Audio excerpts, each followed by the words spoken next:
Well, good morning. This is Plant Smart Living with Farmer Fred. I'm so glad you could join us today. It's a cold day here in November. It's late November, and I just recently got some leaves from my neighbor's house, and they had bagged them all, picked them up from their lawn, and so we're just going to take a few minutes and discuss how I use them in my garden here.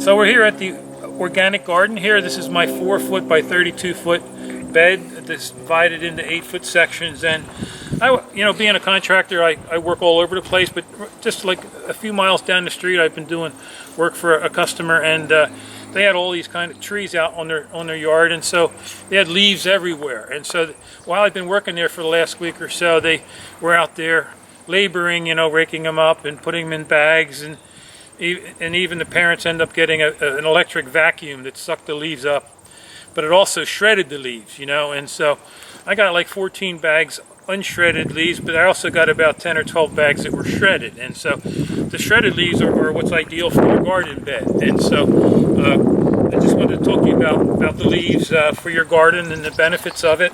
Like what I use here in the soil, this is all composted leaf mulch, and so you'll see that this here is leaves, just like this here in the bag. In fact, let me dump these out. Now you can also see here too that I have these alfalfa pellets. This is what I add to the compost. You can see them here. They're going to break down and add nutrients to the soil, and they're called alfalfa pellets. I get them from like a horse supply store and so on. But yeah, they ended up having the leaves all shredded and everything, and so I was able to just bring them over and dump them on the garden bed here. And then I'm going to use my old trusty garden fork that I use. And what I did, most forks don't have a platform for your foot. And so if you use these a lot, you end up hurting the arch of your foot. So what I did was a couple of years ago, I got some 1-inch angle iron, and I took a welding course years ago, and so I was able just to weld some 1-inch angle iron on top. So the angle iron there really gives you a nice foot support.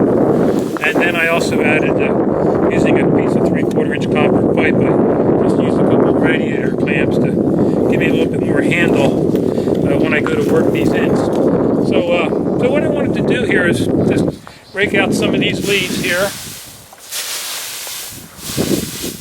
Each section here is 8 foot long, so I have the 4 8-foot sections. But the leaves are an excellent for your vegetables. If you think about an oak tree out in the woods, the huge oak trees or maple trees, those leaves fall off the tree every fall, and then they break down and they end up giving nutrients for the tree. And so the cycle goes on, and we're not out there adding fertilizers to these trees out in nature, because they supply their own nutrients as the leaves break down, and they feed the roots and so on. And so you have these trees that are just recycling their own leaves, and so that's why these are great for your vegetables. And if you've watched some of my earlier videos, you can see the size of some of my cauliflower and the tomato plants and the pepper plants. The harvest has just been amazing on those. But yeah, we really like the leaf mulch. I end up getting or using composted leaf mulch amended with topsoil.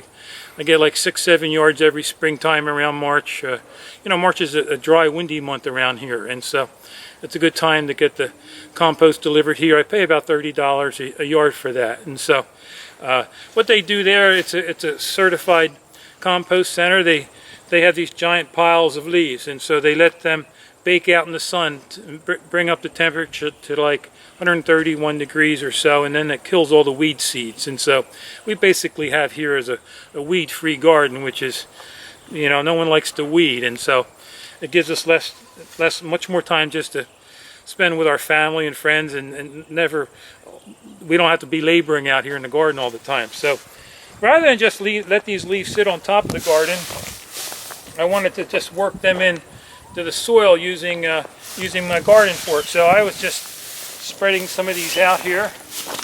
You can see one bag really went pretty far. So basically what you're doing is you're going to just dig the fork in and turn it upside down and just work that around the garden. And that's just going to help the leaves break down sooner rather than just sit on top.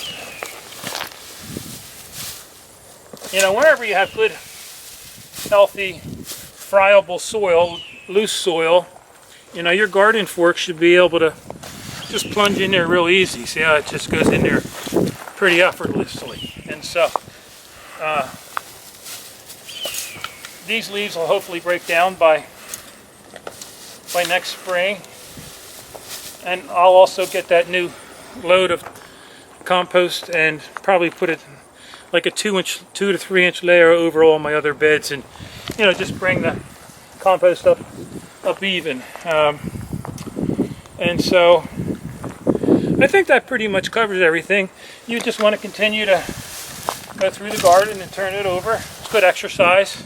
That's one thing I like about gardening, is you're always exercising. Even me being a contractor for 40 years, I'm always on my feet, up and down ladders or steps or up in the attic. And you know, I have to say, since I've lost 65 pounds too, my energy has just been amazing, and my blood pressure has dropped dramatically, and my cholesterol has plummeted. And so I contribute all that to a whole food, plant-based diet. My whole family has converted or adopted that lifestyle, and the results have just been amazing. And so anyhow, I think that pretty much covers it for today. I just want to thank you for joining me here today. And so until next time, this is Plant Smart Living with Farmer